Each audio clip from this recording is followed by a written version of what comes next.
Hello, and welcome to the Disgruntled Traveler Podcast. Now that I got your attention, listen up, because I got one hell of a story to tell you about Danang International Airport in Vietnam. Yes, I was at the Danang International Airport in Vietnam once upon a time. Let me tell you what the hell happened, man. Oh my God. I don't even believe that I did this, but I don't say it's all my fault. I think part of the fault actually falls on the airport too, but it's my word against theirs. You think they're going to give me my money back? Hell no, they ain't going to give me my money back, girlfriend. Okay. So anyway, all right. I am at the airport to leave. I bought a ticket online, number one. So I got an e-ticket, right? Oh, cool. I always like to show up 3 hours before my international flight takes off. My flight left at 11, well, I was supposed to leave at 11 a.m. I got there actually at the airport at 7:30 in the morning. I was feeling frisky. What can I say? I thought, well, I'll get there early. I'll get me some breakfast, get all checked in. Then, I got time. I can hang out at the gate, whatever. No problem. So I do my thing, get through immigration. Well, let me tell you this story first. Okay, this all ties together. So just hang with me, okay? Just hang with me. I don't want to lose you. Don't disappear on me, okay? So, first thing in the morning, I am the first customer in line at the ticket counter because I have to get my paper boarding pass, right? So I'm the first one in the line. And the ladies behind the ticket counter in Vietnam, they have some weird ritual. Like, I don't know what it is, but they're all speaking Vietnamese. And I thought it was like, it said 8 o'clock, go check in, right? The counter's open. So I start to step forward to do my thing. And then the lady's like, no, go back. I was like, okay. And there's a couple people behind me. So I get behind the line. There's like a yellow line you have to wait. So I was like, okay. So I'm standing there, right? And they put on this show. There's 3 of them behind the counter with their manager, and they're all dressed in their cute little suits, airline suits.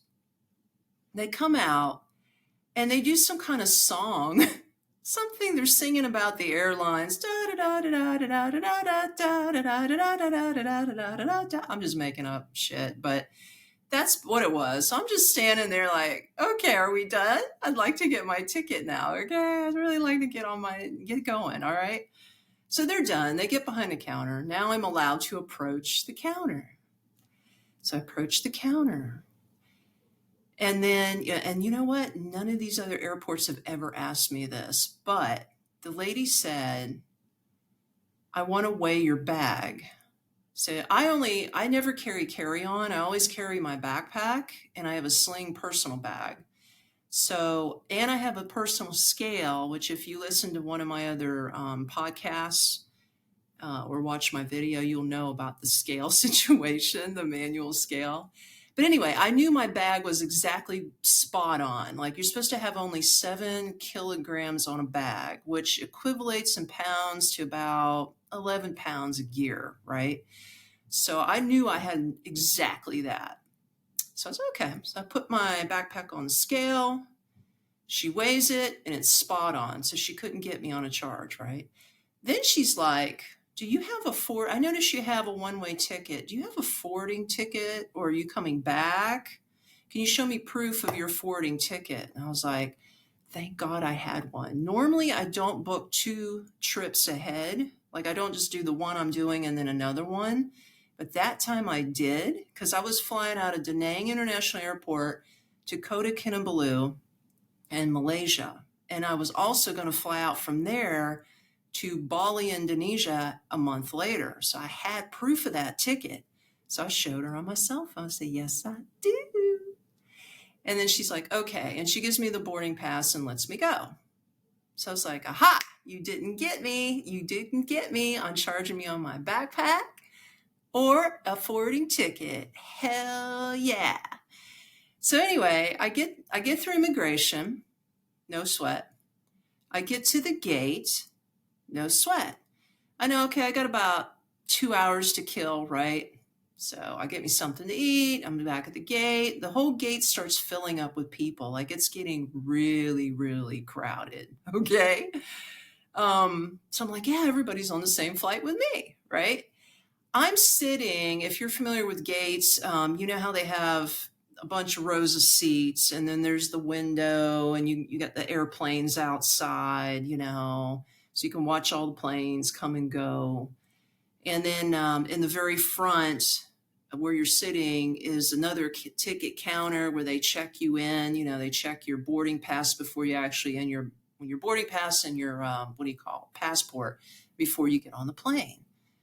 So I'm chilling and it's getting crowded and I'm just looking out the window and I'm watching planes come and go. And then I see this plane come to it looks like my gate, where they have the little walk thing was hooked up to. And I said, okay.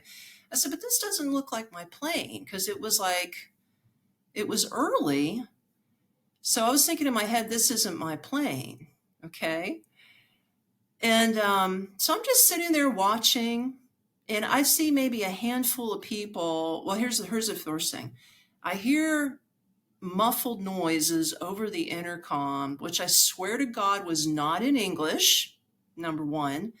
And number two, it was muffled, so I couldn't understand what the hell this lady was saying over the intercom about this plane. I had no idea. So I'm sitting here watching maybe a handful of people get in line, get their boarding passes scanned, and then get on the plane. And I'm watching them just send the plane, and the plane goes. The plane leaves, right? And there's still a whole bunch of people in the gate waiting area with me. And I'm thinking, okay, so we're all waiting on the same plane, right? So I sit there literally an hour past my actual scheduled flight, not realizing that flight that was just there was my flight. I had no clue. I thought it was a different plane because it showed up early. I didn't hear it in English, and there was only a handful of people that were getting on board. So that's partially their fault, I do believe. Okay.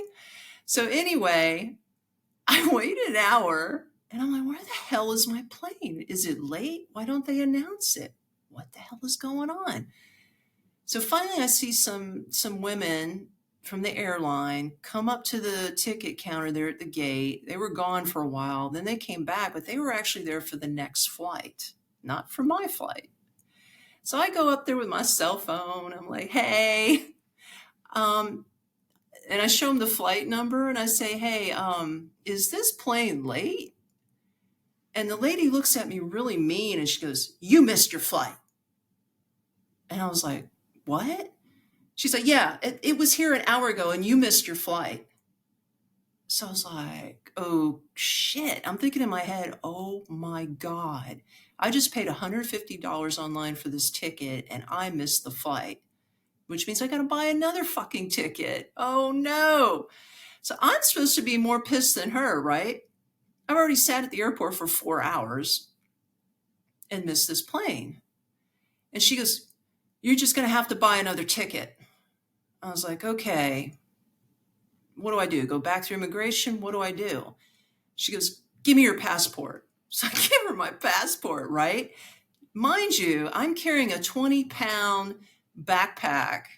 Actually, I say it's 20 pounds. It's 11 pounds on my back and another about 6 pounds of gear in front of me that I shove in my personal sling bag. So I'm literally carrying about 20 pounds of gear on me extra. And I'm having to keep up with this chick. She's just walking as fast as she fucking can with my passport in hand. And I'm trying to keep up with her ass, right? And finally, she takes me to the backside of immigration. She says, wait here. And I'm standing right by this little like makeshift counter. There's nobody there. And I'm like, okay. She walks off again with my passport, gets another lady from behind the airline ticket counter before immigration and has her come back to me with her laptop. Okay. Luckily, this chick was nicer and she spoke good English. I got my passport back. I told the lady what happened. And I says, is there any possible way that I can get a refund? Help a nigga out. Can I get a refund on my ticket? And she's like, no. I was like, damn.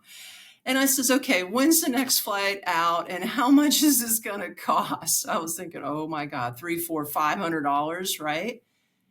Luckily, it was only $200, but it's still $200.